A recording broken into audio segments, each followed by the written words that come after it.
Entonces levantaron la voz y gritaron: bórralo de la tierra. Este tipo no merece vivir.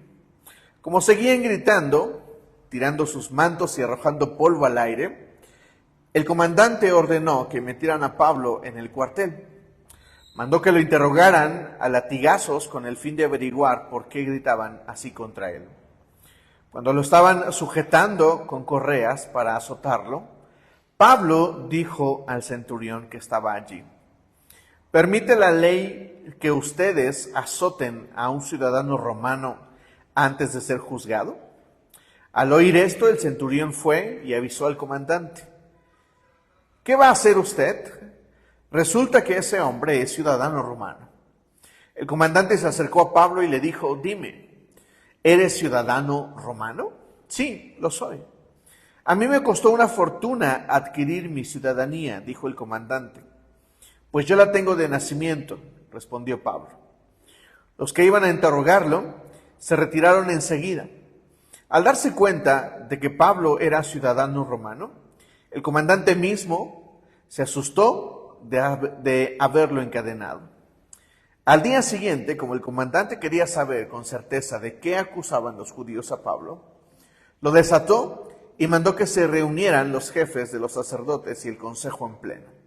Luego llevó a Pablo para que compareciera ante ellos. Vamos a orar y vamos a disponer nuestra mente y corazón al Señor. Padre, en el nombre de Jesús nos acercamos a ti con corazón agradecido, Señor. Padre, te damos gracias por este día. Gracias, Señor, porque tú nos sostienes, tú nos alimentas, tú nos das el regalo de la vida, nos das el regalo de la salvación, Señor. Y en este momento, Padre, queremos disponer para ti nuestra mente y nuestro corazón. En el nombre de Jesús, Señor, que tu palabra nos bendiga, que tu palabra nos consuele, que tu palabra nos anime, que tu palabra nos infunda gozo. Pero también, Señor, que tu palabra nos confronte y nos inspire, que nos rete, Señor. Padre, que tu palabra nos transforme. Espíritu Santo, háblanos, Señor. Que tu palabra, Señor, nos transforme en todo lo que somos. Señor, en el nombre de Jesús te lo pedimos. Y en el nombre de Jesús te damos gracias, Señor. Amén y amén. Bien, hay una acción que está haciendo Pablo en este momento y a mí me emociona. En el versículo 25, cuando lo estaban sujetando con correas para azotarlo, Pablo dijo al centurión que estaba allí: ¿permite la ley que ustedes azoten a un ciudadano romano antes de ser juzgado? Primero quisiera plantear con ustedes lo que está haciendo Pablo. Antes de eso, Pablo acaba de compartir con el pueblo su conversión. Les está contando cómo fue. Les está retroalimentando de su transformación y de su ministerio. Les está hablando precisamente del cambio que ha tenido, de su ministerio y del alcance que ha tenido. En ese sentido, yo quisiera comentar con ustedes que una de las razones del Evangelio es que nosotros crezcamos, pero no solamente que crezcamos para los asuntos de la vida cotidiana, sino que crezcamos, o mejor dicho, no que crezcamos con la perspectiva de solamente hacer crecer nuestra persona o en el diario vivir. Lo que creo que el Evangelio plantea para nosotros es que nosotros crezcamos de manera integral y que el crecimiento integral produzca un buen testimonio. Pablo está hablando no solamente de su vida, porque la cultura judía no permite como separar la vida cotidiana de la vida religiosa, sino que todo es uno. Y nosotros debemos de aprender a ver así la vida. Porque a veces pensamos que solamente debemos ser buenos en la iglesia, pero no fuera de la iglesia. O pensamos que algunas cosas las tenemos que corregir fuera de la iglesia, pero no dentro de la iglesia. Y eso no es un crecimiento integral. El crecimiento integral es hacer crecer todo, en todo momento y en todo lugar. Eso significa que el Evangelio nos invita a crecer en todo. ¿Para qué? ¿Cuál es el objetivo de crecer? ¿Cuál es el objetivo de ser mejores? ¿Cuál es el objetivo de obtener ventaja? El mensaje del día de hoy se llama saca ventaja o sácale ventaja, como quieras ponerle al mensaje del día de hoy. Porque Pablo lo que hace es sacar ventaja. ¿De qué? De su ciudadanía romana. Ahora, permítanme hacer una observación. ¿Pablo está en problemas? ¿Sí o no? Lo acaban de agarrar y están a punto de amarrarlo. ¿Para qué? Para golpearlo. Y Pablo se libera sacando ventaja ¿de qué? De su ciudadanía romana. En ese sentido, Pablo era judío, pero también era romano. Y había obtenido la ciudadanía de nacimiento. Entonces, él tiene ventajas que nadie más tiene. Y él las usa. Por eso insisto en que el Evangelio nos llama a crecer en todas las áreas de nuestra vida. Y que cuando crecemos en todas las áreas de nuestra vida, entonces podemos presentar de mejor forma el Evangelio. Hechos 23, versículo 11, en el capítulo siguiente, precisamente en el contexto de esta misma situación, hay una escena donde el Señor se le presenta precisamente a Pablo en medio de esta crisis. Miren, Hechos 23, versículo 11 dice: a la noche siguiente, el Señor se apareció a Pablo y le dijo: ánimo, así como has dado testimonio de mí en Jerusalén, es necesario que des testimonio también en Roma. Entonces, ¿para qué el Señor desea que nosotros saquemos ventajas en la vida? Porque pareciera un mal término, ¿no? Ventajoso. ¿Se han escuchado este término?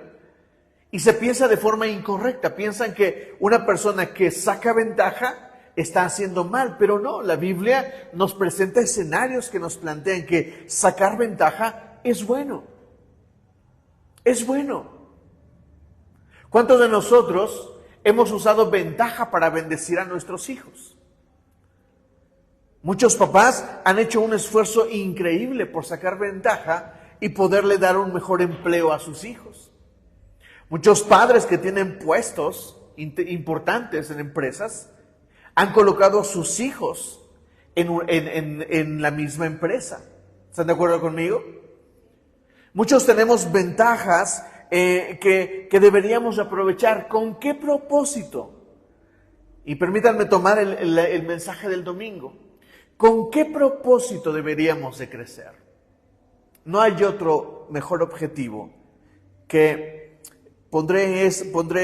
permítanme poner niveles. El primer nivel por el que deberíamos de sacar ventajas en la vida es de compartir el Evangelio.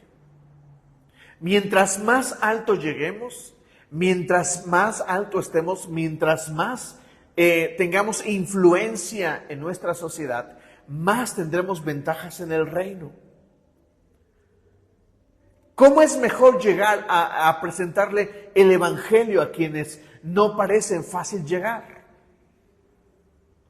Por ejemplo, permítanme hacer este ejemplo. ¿Cómo es que el Evangelio ha llegado a personas como Shakira, a personas como Luis Miguel? ¿De dónde ha llegado el Evangelio a ellos? De sus músicos. Ahora piensen esto. ¿Qué tan buen músico tengo que ser para llegar a formar parte de la banda de uno de estos artistas famosos? Entre muchos. ¿O creen que ellos elegirían a músicos mediocres? ¿O a músicos que son realmente malos? ¿Verdad que no?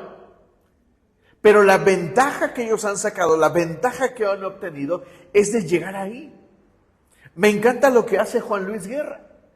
Él ha usado su ventaja musical, su creatividad musical. Acaba de sacar una película muy interesante. Y con la película que sacó, él predica el evangelio. Pero además sus canciones, las canciones cristianas que otro artista que es secular no se atrevería a cantar en sus conciertos, él las canta. A mí me encanta ver videos de Juan Luis Guerra donde está cantando canciones como Las avispas. Porque son canciones cristianas totalmente, el contexto es totalmente bíblico. ¿Y la gente que va a verlo es cristiana? No. Pero ¿qué hace Juan Luis Guerra? Aprovecha su ventaja. ¿Para qué? Para predicar el evangelio. ¿Me están entendiendo? ¿Me explico? Nosotros debemos de ocupar nuestra ventaja para predicar el evangelio. Ahora, dicho esto, quisiera mencionarles 4 cosas en las que nosotros deberíamos de sacar ventaja. La primera, quiero dividirla en 2. Habilidades y conocimiento.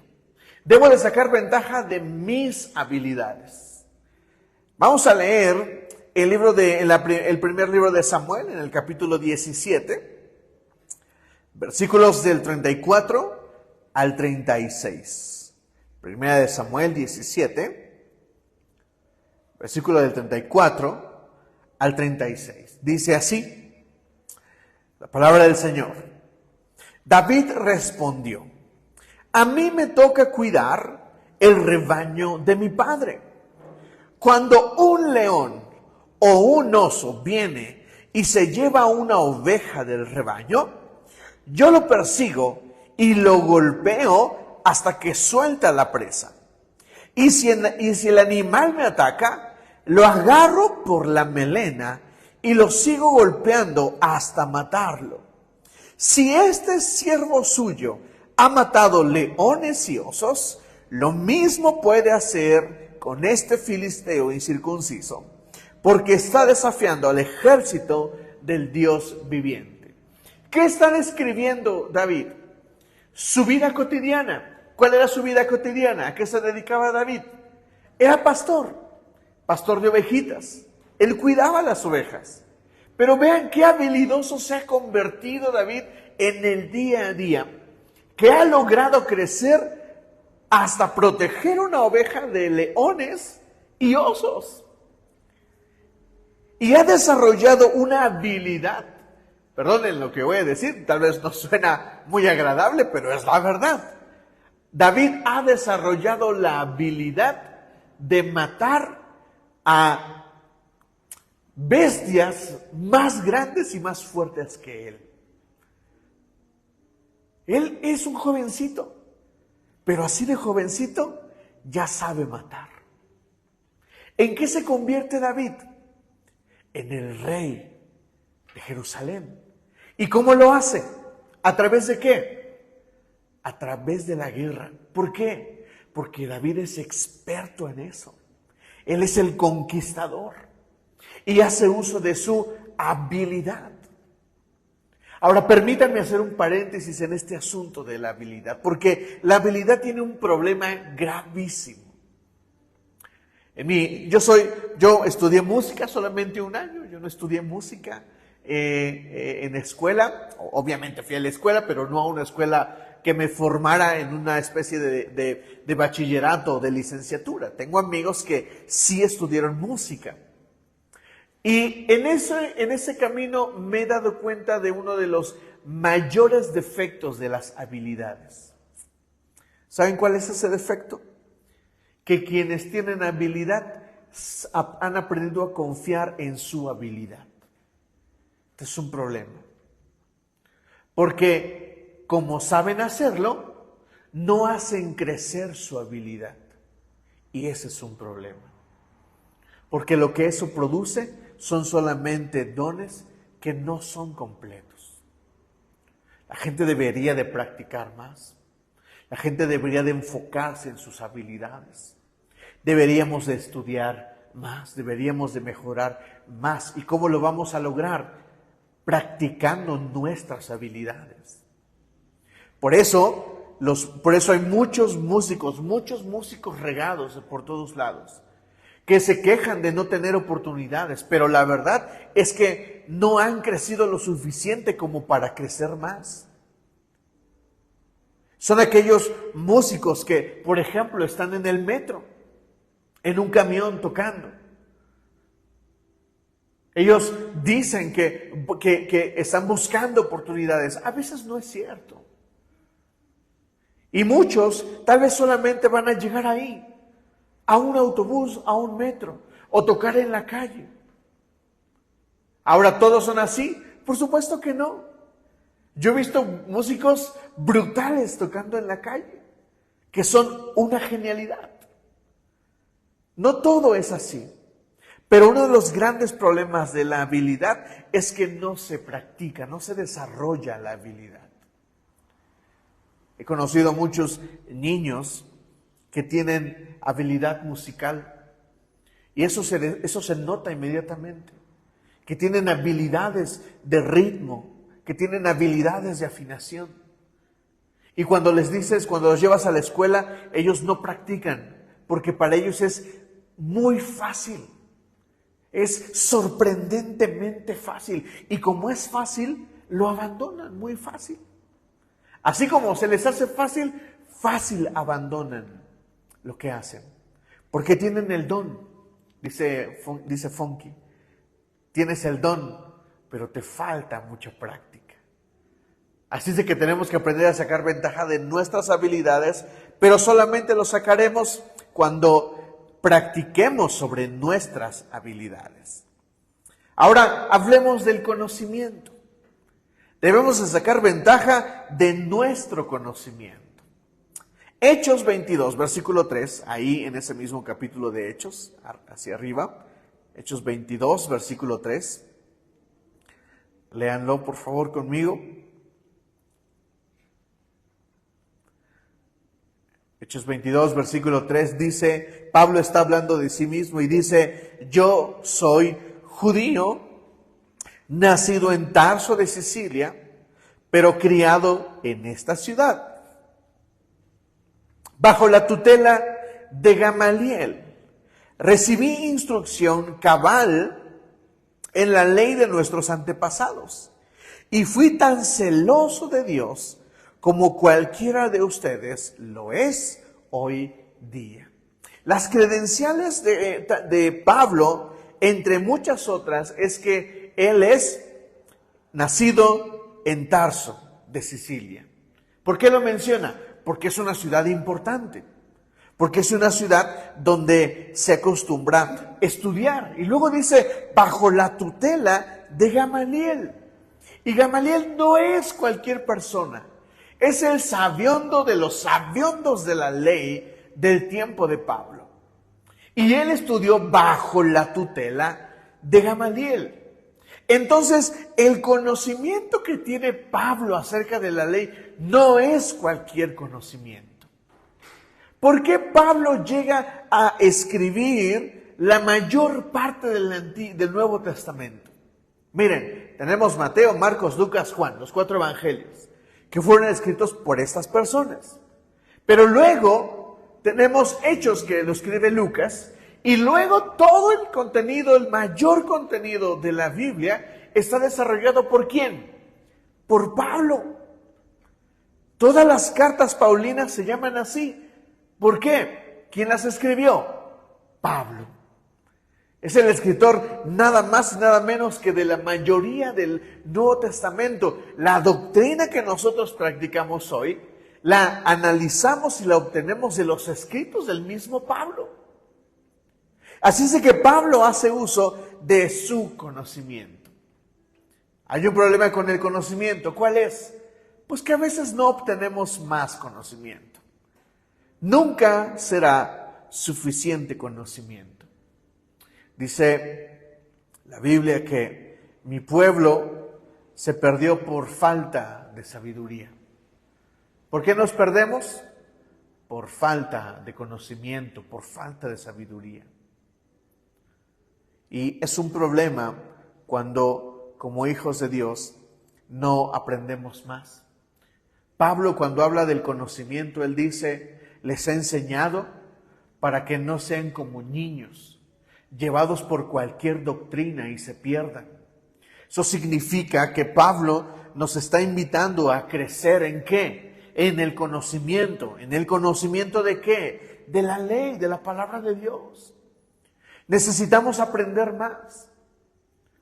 El próximo domingo iniciamos nuestros cursos de matrimonios y nuestro curso de doctrinas fundamentales e introducción a la Biblia. Y estas materias en particular que va a impartir Mike de doctrinas fundamentales e introducción a la Biblia son básicas para todo cristiano. Hoy por hoy, muchos cristianos ignoran que hay doctrinas fundamentales, por ejemplo. No sabemos que hay doctrinas fundamentales. Y cuando hablamos de la Biblia, no sabemos qué es la Biblia, cómo está compuesta, de dónde vino, por qué es confiable. Así es que debemos de sacar ventaja del conocimiento y eso significa obtener más. Bien, las siguientes dos que vamos a ver para sacar ventaja son esas cosas que necesitamos escuchar cuando sabemos que no somos perfectos. Vamos a leer Primera de Crónicas, capítulo 22, versículo 8. Primera de Crónicas, capítulo 2, versículo 8.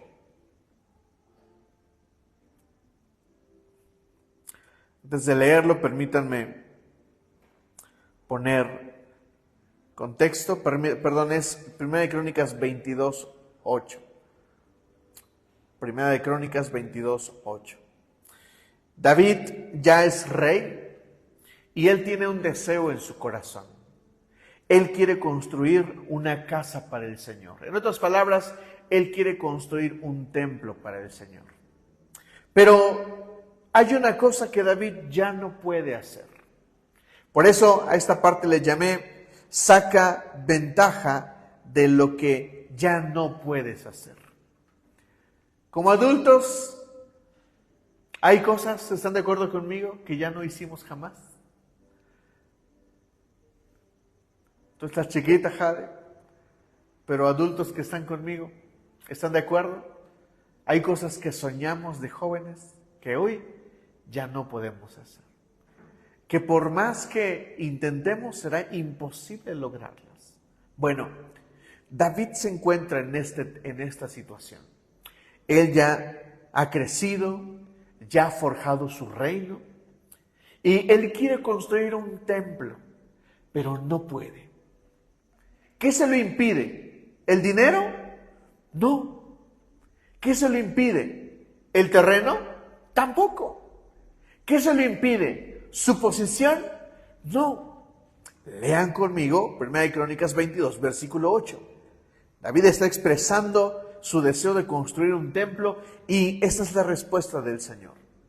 Pero el Señor me dijo, ante mis propios ojos has derramado mucha sangre y has hecho muchas guerras en la tierra.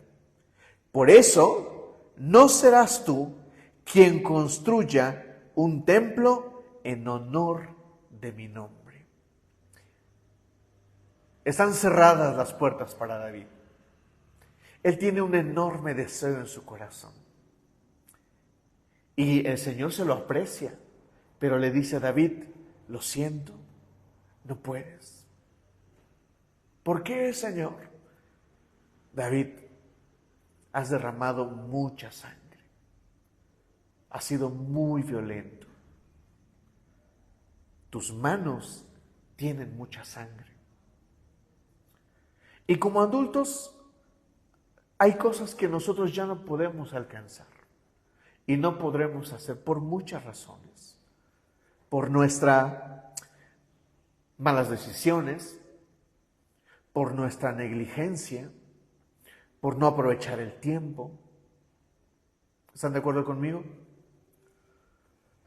Pero el Señor no lo deja ahí. El Señor le dice, pero tu hijo es quien lo va a construir. Y David saca ventaja de lo que no puede hacer para alcanzar lo que su corazón desea. Él no lo puede hacer. Y yo quisiera decirte esta noche que tenemos que aprender a aceptar lo que ya no podemos hacer. ¿Es difícil? Sí. Pero ya no podemos. Eso es una realidad que tenemos que aceptar. Ya no podemos. Simple y sencillamente no se puede.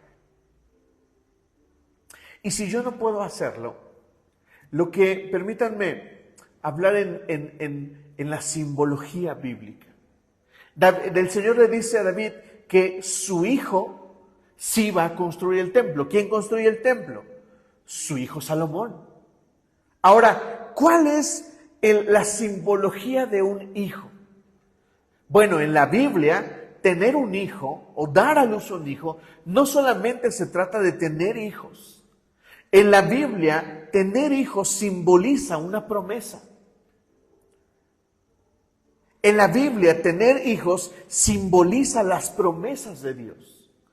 Y en ese sentido, nosotros tenemos acceso a las promesas de Dios.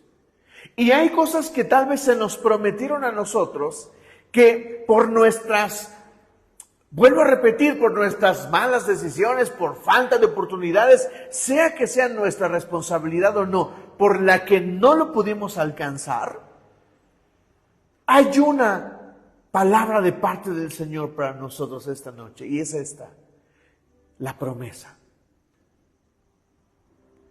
Si nosotros no pudimos hacerlo, hay alguien que sí puede hacerlo. Mi pastor lo dice de esta manera.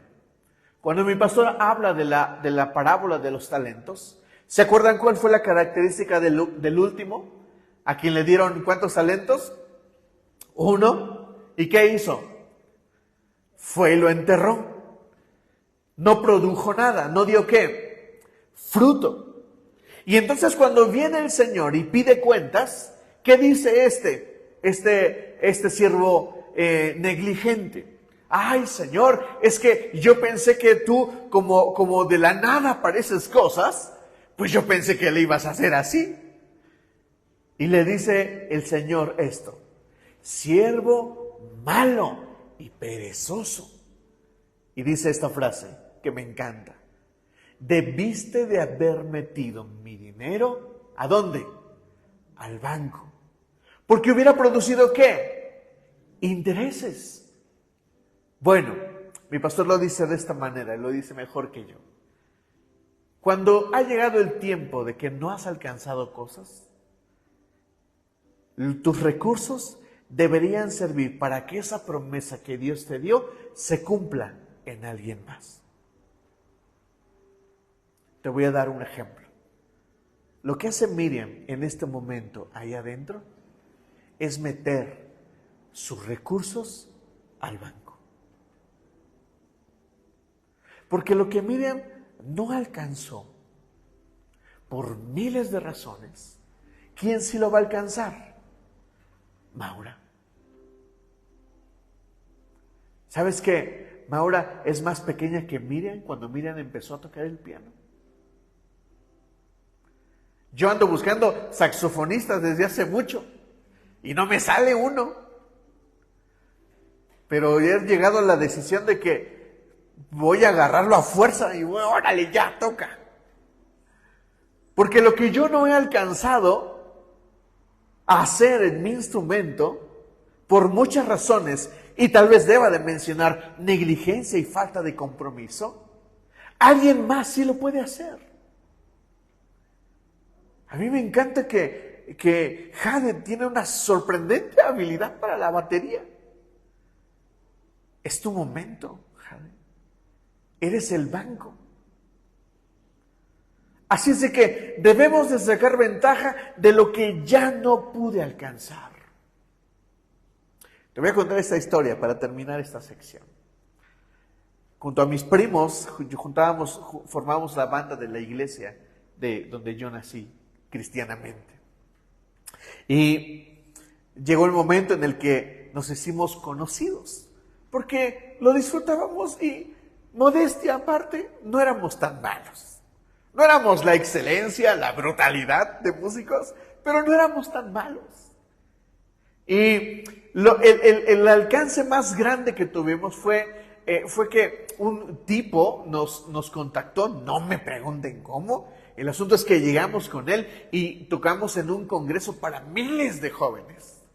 Así, bueno, hasta nos pedían autógrafos y yo sentía bien bonito ahí hacer mi autógrafo. Después de ese momento, esta persona nos habló y nos juntó y nos dijo, hizo una pequeña junta muy seria y nos dijo esto: estoy listo para grabar un disco con ustedes. Y nosotros dijimos, ¡oh! ¡Vamos a grabar! Y el líder, o sea, uno de la banda, dijo que no, porque no estábamos listos. Sus razones tuvo. Si me lo preguntan, yo lo hubiera intentado. Bueno, no se logró, no se hizo. Mi sueño es que la banda Renueva, porque así quiero que se llame, la banda de esta iglesia, imagínense, Worship Renueva. Imagínenlo, una banda con todas, metales, guitarras, bajos, baterías, excelentes cantantes. Lo que yo no pude hacer, es mi sueño que alguien más lo alcance. Y lo que tengo que hacer es sacar ventaja ¿de qué? De lo que yo no pude hacer. E invertir mis recursos para que alguien más lo haga. Y si para eso tengo que comprar un saxofón, lo compro. Y si para eso tengo que pagar escuela a alguien para que estudie música, lo pago. ¿Me están entendiendo? Necesitamos ver dónde invertimos nuestros recursos para que las promesas que no alcanzamos a cumplir, alguien más las cumpla. David tenía la promesa del templo. ¿Quién la cumplió? Su hijo. David sacó ventaja de lo que él no pudo alcanzar. ¿Me dice saber? Siguiente, esta te va a gustar. Debemos de sacar ventaja de nuestras equivocaciones. Para mí, esta sería la fuente más rica para sacar ventajas en la vida. ¿Por qué? Mira, ¿quién más se conoce mejor que tú? Nadie. ¿Y quién sabe mejor cuándo se ha equivocado? Solamente nosotros. Yo sé cuándo me he equivocado y sé mis errores más garrafales. Por lo tanto, eso me hace una persona apta para sacar ventaja ¿de qué? De mis equivocaciones. Lucas Leis, en su libro Stamina, dice que deberíamos de ponernos a practicar el desarrollo de virtudes, que deberíamos de establecer una virtud, casi escribirla en la pared, y a partir de ese momento desarrollar virtudes. ¿Y de dónde van a salir esas virtudes? ¿Sabes de dónde salen las mejores virtudes para desarrollar? Siempre van a salir de nuestros peores errores, de nuestros vicios, de nuestros malos hábitos.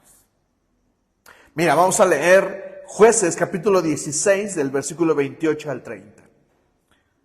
Jueces capítulo 16, versículos del 28 al 30. Y te voy a poner en contexto, vamos a leer acerca de Sansón. Sansón ya llegó a lo peor de sus errores. ¿Recuerdan la vida de Sansón? Se aparece un ángel para prometer su nacimiento, que se me hace una cosa increíble. Luego crece y en vez de buscar servir al Señor, se le ocurre ir a meterse con quien no debe.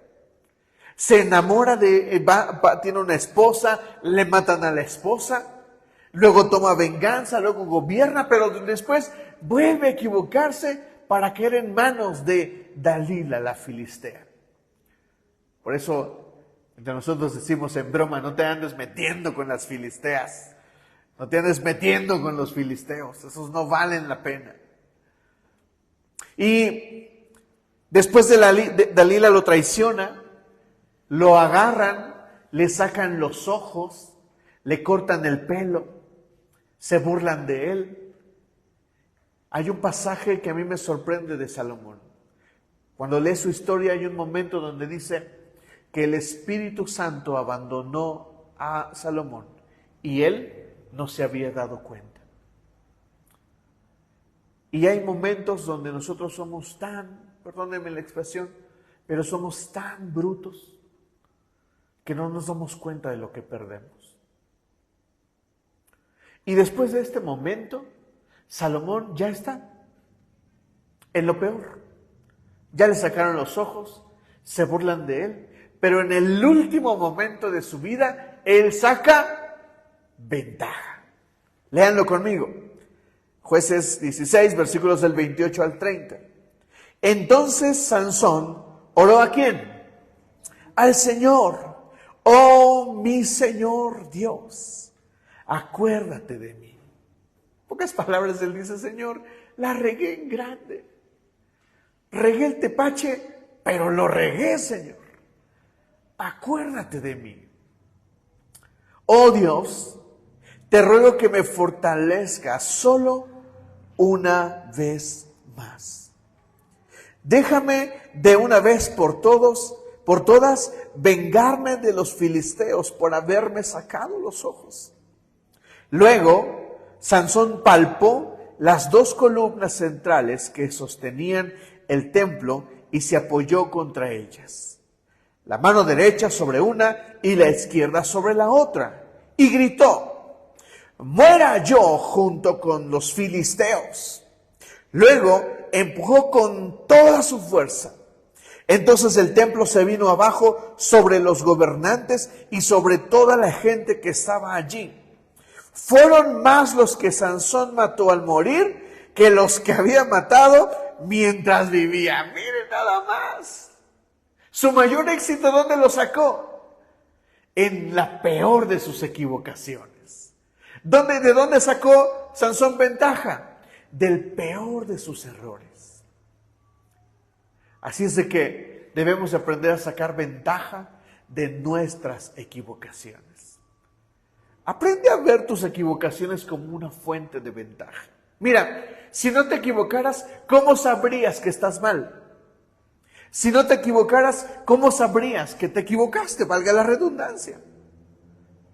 ¿No te parece que entonces las equivocaciones son una fuente de ventaja? ¿Sí o no? Por supuesto. Cada vez que me equivoco, tengo la oportunidad de sacar ventaja. Pero si no hago nada, no sirve de nada. Simplemente me equivoqué y ya. Pero si saco ventaja, entonces puedo crecer. ¿Me dices amén? Y vamos a ver la última fuente de ventaja. La mejor forma y el mejor lugar de donde podemos sacar ventaja. Antes déjame hacer un pequeño paréntesis. Tu pastor es una fuente de ventaja. Mi pastor siempre me dice eso. Si tú no me usas como ventaja, te estás perdiendo de lo que podrías obtener de mí. Y yo lo creo. Hay cosas que yo no puedo resolver o que me cuesta trabajo resolver.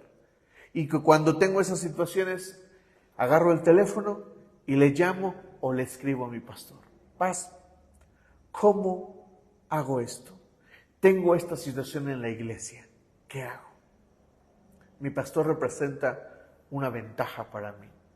Y este paréntesis es para decirte, aprovéchame. Soy tu ventaja. ¿Amén? Bien, vamos a ver nuestra última y mejor ventaja. Y yo diría que contra esa ventaja no hay nada que se le pueda igualar. Y la ventaja de la que estoy hablando es de sacar ventaja del Espíritu Santo. No suena tan bíblico, ¿verdad? Sácale ventaja al Espíritu Santo. No suena tan bonito, no suena tan bíblico, pero lo es. Vamos a leer Filipenses capítulo 2, versículos del 13 al 16. Filipenses capítulo 2, versículos del 13 al 16. Obviamente no estoy hablando de sacar ventajas como hacerme rico o hacerme guapo. Eso no va a pasar. Pero vean lo que dice este pasaje. A mí me encanta lo que dice este pasaje.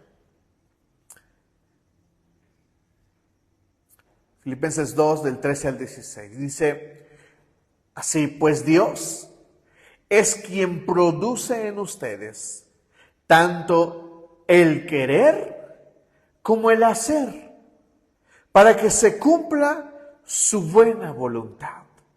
Véanlo, me parece increíble.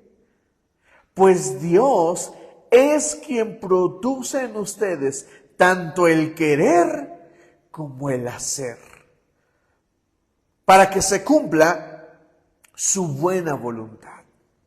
Háganlo todo sin quejas ni contiendas, para que sean intachables y puros, hijos de Dios sin culpa, en medio de una generación torcida y depravada. En ella ustedes brillan como estrellas en el mundo, manteniendo en alto la palabra de vida.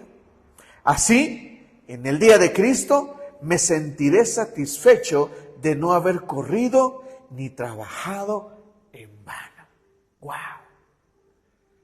Miren, Pablo podría decir: aprovéchenme, yo soy su ventaja, como lo dije antes. Pero Pablo no está cargando la ventaja sobre él. ¿Sobre quién está cargando la ventaja? Sobre el Espíritu Santo. Él está diciendo: miren, si ustedes aprenden a sacar ventaja de lo que el Espíritu Santo hace en nosotros, entonces lo que yo he hecho no habrá valido en vano, no habrá pasado en vano. ¿Se dan cuenta? Por eso yo digo esto siempre: el querer solo es querer.